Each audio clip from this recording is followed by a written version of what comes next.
Hello, namaste, welcome back to our channel. Today we tried to make Indian vegetable plat. We are going to start by making the sweet dish. Here we have ghee, some dry fruits, sugar and semolina. We are adding the ghee, and once it's hot we are going to roast the dry fruits. Here we have cashews and some raisins. Once they change color, we are then going to remove them and put them aside. The raisins burn quickly, so we've removed them beforehand. If you want, you can roast them separately. This is one of the easiest sweet recipes that you can make at home. Once the dry fruits are roasted, we are going to roast the semolina in ghee. If the ghee is less, you can add a bit more. Today we are making an Indian vegetarian thali, and we're not going to use onion and garlic in it. We tried out some recipes that we found online and compiled them. Hope you really enjoy this video. Please do watch till the end. Once the semolina is roasted, we are going to add some water. Make sure you add the water little by little and keep mixing, otherwise there will be lumps that are formed. Once you've made sure that there are no lumps, we are then going to add the sugar. And we're going to keep stirring so that there are no lumps. Once we've made sure that there are no lumps, we're going to add some yellow food coloring.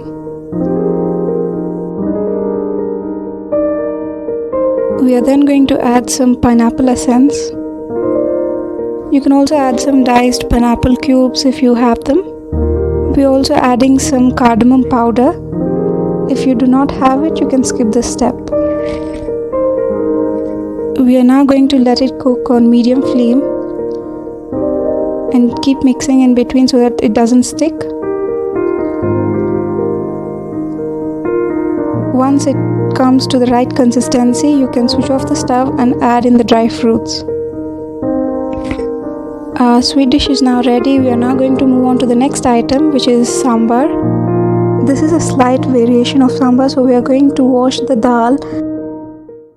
Once it's cooked, we are going to mash it with a ladle. Once it's mashed nicely, we are going to pour in some water and let it boil on a medium flame.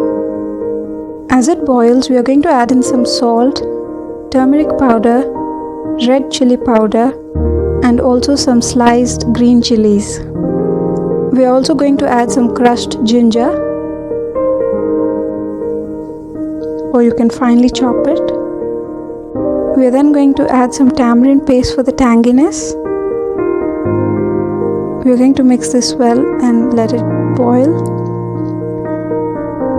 The more it boils, the better the taste. Once it's boiled to the right consistency, we are going to add a tadka. For that, we are going to put some ghee over here. To that, we are adding some hing or asafoetida. We are also going to add some jeera, mustard seeds, fenugreek seeds. We are also going to add some dry red chili. Once you've mixed that well, we are going to add some curry leaves. We are going to add the tadka to the boiled soup, and the sambar is done. We are going to move on to the next item, which is the chutney. Here we have some curry leaves, dry red chili, jeera, dhania seeds and green chilies. We also have some sesame seeds. We are going to start by roasting the sesame seeds. An Indian thali is basically just a food platter which contains up to 10 different types of dishes. As we are roasting the sesame seeds, we are going to peel the mangoes and scrape them to add to our chutney. So the 10 dishes in the platter includes 2 different types of curries, a chutney, an Indian soup, a roti or naan, which is typically a flat bread, some rice and a sweet dish, a fried snack, pickle, a papad, which is just a fried crispy, and to end it all with and to cool down, we have some curd. We are done peeling our mangoes. You can even chop them, but it gets easier when you're grinding the chutney. So we are now going to roast the dry chilies, green chilies, curry leaves, and the dry spices that we've put aside. We've roasted the sesame seeds without any oil, but for the dry spices and the curry leaves, you're going to add just a tablespoon of oil. Now we are going to let them cool. Once they have cooled down, we are going to put the sesame seeds and the dry spices in a jar and grind them. Once we've ground the spice mix, we are going to add in the mangoes, some salt and turmeric powder and grind it again. Once it's become a smooth paste, our chutney is done. Now we are going to move on to the next dish, which is a curry, paneer butter masala. For that, here we have some oil and we are going to add in some cashews. We are also going to add some red chilies. These are red dry chilies. At this point you can add a half an onion, but since we are making the dishes without onion and garlic, we are going to add some diced tomatoes and we are going to add a bit of salt and let them cook. Once the tomatoes are mushy, we are going to put it aside to cool down, and once that's done, we are going to make it into a smooth paste. Now we are going to add some ghee or butter to a pan, and to that we are going to add some cardamom and dhania powder, which is coriander powder. We are also going to add some garam masala powder, some red chili powder, and you can also add some fresh coriander leaves. Once we've mixed it well, we are going to add in the smooth tomato and cashew paste that we've made, and we are going to mix it in. You have to let it cook on a medium flame for at least 15 to 20 minutes. We are then going to add in some kasuri methi. You can find this at any Indian grocery store. Once you've mixed that well, we are going to add in some fresh cream. At this point you can also adjust the salt. You can add in if necessary, and also just add a bit of sugar to counter the tanginess of the tomatoes. And then we are going to add in the paneer. Make sure you mix it gently so that you do not break the paneer cubes. And then our curry is done.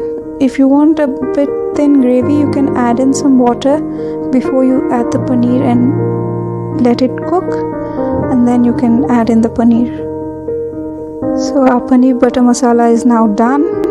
The next item is chana, and for that I have here a black cardamom and some tea powder, and I'm going to tie it in a cloth.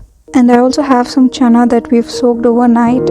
We've washed it, and now we are going to add in the small package that we've made of the tea leaves, and we're going to put it in a pressure cooker and let it cook. Here for the gravy we are going to add some oil, and in that we are adding in some green chilies, and to that we've added some curry leaves. Once you fry them, we are going to add some turmeric powder, garam masala, coriander powder, jeera powder, black salt, red chili powder, dry mango powder, salt, and some black pepper. Once you've mixed that well, we are going to add some coriander and sliced ginger. Once that's done, we are going to add our boiled chana or chole. We're going to let it cook till the water reduces, and it's done. Now coming on to the next dish, we are making brinjal fry. So for that we've cut a cross at the back of the brinjal and we are deep frying it. Once that's done, we are going to remove and keep them aside, and here we have the powder that we are going to use to stuff in the brinjal or eggplant.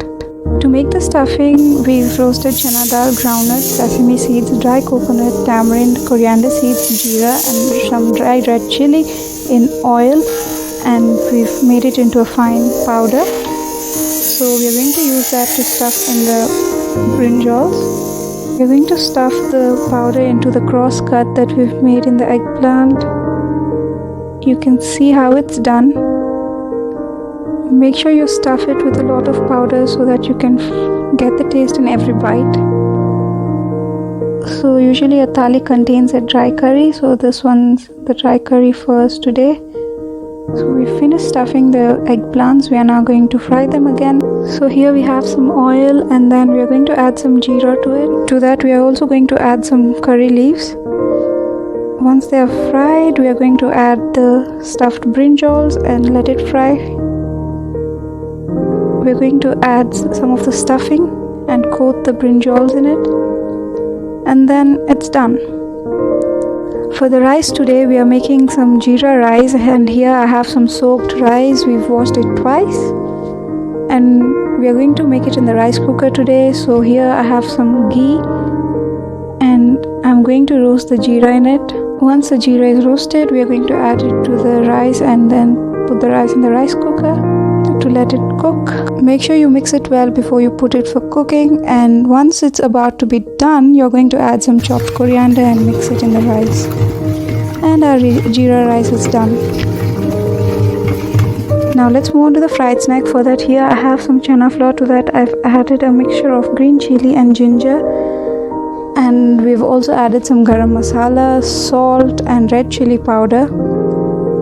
We are also going to add some rice flour and make it into a thick batter. To dip in the batter, here we have some raw green banana or plantain that we've cut into thin slices. We are going to heat some oil, and once it's hot, we are going to dip the green banana in the batter and put it in the oil for frying. Trust me guys, these are really yummy, and you can just make a cut in between and add in some raw onion mixed with salt and red chili powder and just a bit of lime juice, and they taste really delicious. But since we are not using onion in the food today, we are going to eat them as is. So our bhajis are now done. Now let's move on to make the palak puri. For that, here we have some wheat flour, and we are going to add some spinach paste. To make the paste, you can just boil some spinach and grind it. So we are going to add the paste to the flour, and we're also going to add some salt, sugar and cooking oil and make it into a soft dough. Once the dough is mixed, we are going to separate it into little balls and roll them round. Make sure you don't roll them too thin or the puris are not going to puff up.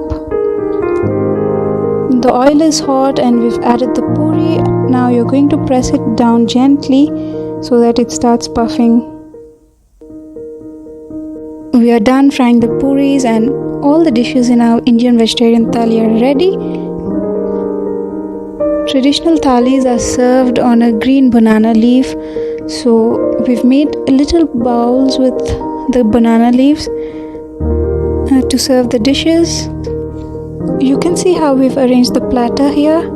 We serve the curries in the small bowls that we've made out of the banana leaves.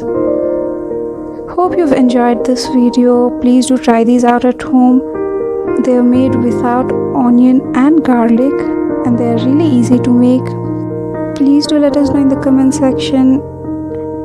Thank you for watching, and please do not forget to hit the subscribe button. If you like our video, you can please subscribe, share and like. Thank you.